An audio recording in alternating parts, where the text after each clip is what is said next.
There are evenings you almost don't remember. And then there are the ones that quietly divide your life into before and after. That afternoon felt completely ordinary. I came home from work just like any other day, but something inside me refused to believe it was an ordinary evening. I wasn't getting ready for a party. I wasn't trying to impress anyone. I was simply following a feeling I couldn't explain. Funny.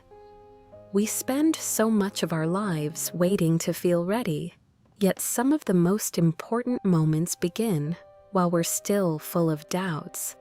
As I stood in front of the mirror, I kept wondering, what if I don't belong there? What if everyone already knows everyone? What if I make a fool of myself? They seemed like reasonable questions.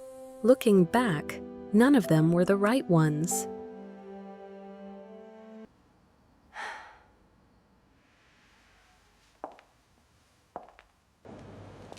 The only question that really mattered was whether I would be brave enough to open one simple door.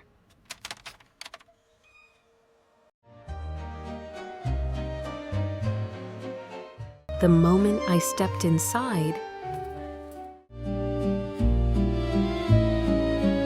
everything became quieter.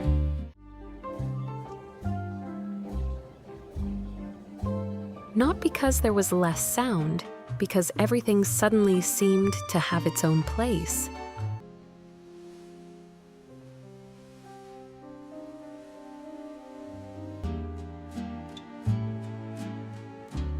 No one hurried. No one tried to be noticed. People smiled. And somehow that was enough. I realized I wasn't watching people dance.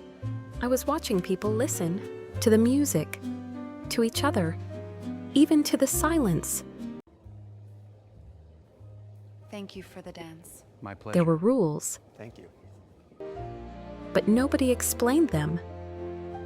No signs, no instructions. You simply observed. And little by little, you began to understand. A glance across the room, a smile, a tiny nod. Somehow, entire conversations happened without a single word. I had spent years believing that confidence meant being seen. That evening, I discovered something very different.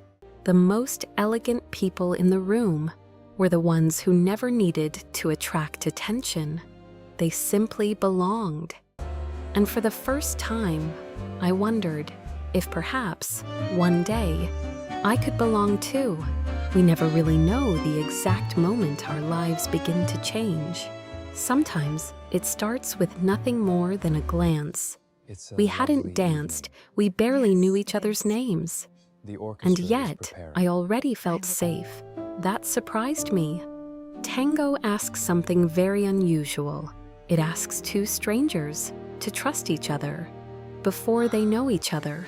Not through words, not through promises, simply through presence. When we embraced, I stopped thinking about the steps. I stopped wondering whether I was doing everything correctly.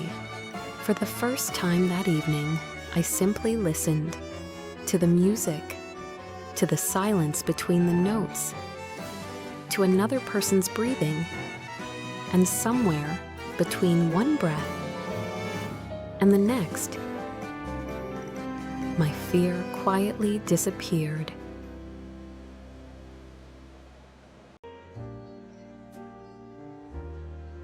I thought I had come to learn how to dance, but that wasn't what happened.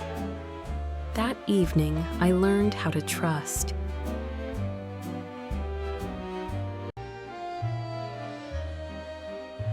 The tango lasted only a few minutes.